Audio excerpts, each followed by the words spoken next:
पृथ्वी एक बहुत ही गतिशील ग्रह है। पृथ्वी के बाहर और इसके अंदर बहुत सारे परिवर्तन लगातार होते रहते हैं।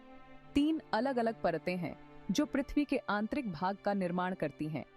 इन परतों को क्रस्ट, मेंटल और कोर के नाम से जाना जाता है। अधिकांश चट्टानें पृथ्वी की पपड़ी में स्थित हैं। चट्टानों को 3 प्रमुख समूहों में वर्गीकृत किया जा सकता है, जिन्हें आग्नेय, अवसादी और रूपांतरित कहा जाता है। अधिकांश खनिज प्राकृतिक रूप से पाए जाते हैं और उनमें कुछ भौतिक गुणों के साथ साथ निश्चित रूप से रसायनों की संरचना भी होती है।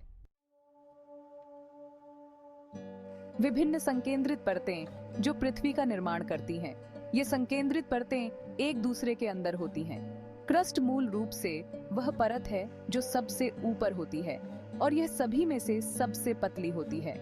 भूपर्पटी में 35 किमी भूभाग और महासागरों का केवल 5 किमी तल शामिल है।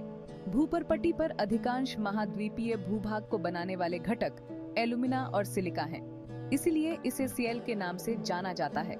इसके अलावा समुद्री द्रव्यमान बनाने वाले खनिज मैग्नीशियम और सिलिका हैं। इसलिए इसे सीमा के नाम से जाना जाता पृथ्वी की पपड़ी के नीचे स्थित परत को मेंटल कहा जाता है। मेंटल की पूरी परत की गहराई पृथ्वी के ठीक नीचे लगभग 2900 किमी है। मेंटल के नीचे की परत को कोर के रूप में जाना जाता है और यह सबसे भीतरी परत है। कोर की कुल त्रिज्या लगभग 3500 किमी है, इसलिए यह निश्चित रूप से परतों में से सबसे बड़ी है। कोर में पाए जाने वाले मुख्य पदार्थ लोहा, आयरन और निकल हैं और इसे नाइफ के नाम से जाना जाता है। कोर के बारे में जानने योग्य सबसे महत्वपूर्ण चीजों में से एक यह है कि इसका तापमान बहुत अधिक और दबाव बहुत अधिक है। चट्टान को खनिज पदार्थों से युक्त किसी विशेष और प्राकृतिक द्रव्यमान के रूप में परिभाषित किया जा सकता है। चट्टानें पृथ्वी की पपड़ी को ढकने के लिए होती हैं। चट्टानों के विभिन्न आकार, रंग और बनावट हैं। पृथ्वी की पपड़ी में विभिन्न प्रकार की बहुत सी चट्टानें हैं जो पूरी परत का निर्माण करती हैं। हम इन चट्टानों को प्रमुख समूहों में वर्गीकृत करने जा रहे हैं। इन चट्टानों का निर्माण मैग्मा के ठंडा होने के बाद होता है। मैग्मा ठोस हो जाता है और इस प्रकार की चट्टानों का निर्माण करता है।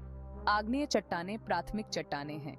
आग्नेय चट्टानों को 2 प्रकारों में वर्गीकृत किया जा सकता है, अंतर्वेधी और बहिर्वेधी आग्नेय चट्टानें। अंतर्वेधी आग्नेय चट्टानें ये वे चट्टानें हैं जो पृथ्वी की पपड़ी की परत के अंदर गहराई में मैग्मा के ठंडा होने के कारण बनती हैं। अंतर्वेधी आग्नेय चट्टान का एक बेहतरीन उदाहरण ग्रेनाइट है। इस चट्टान का उपयोग पीसने वाले पत्थर बनाने के लिए किया जाता है।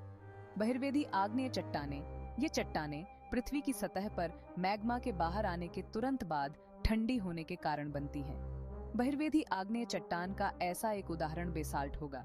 एक तथ्य यह है कि संपूर्ण दक्कन का पठार बेसाल्ट चट्टानों से बना है।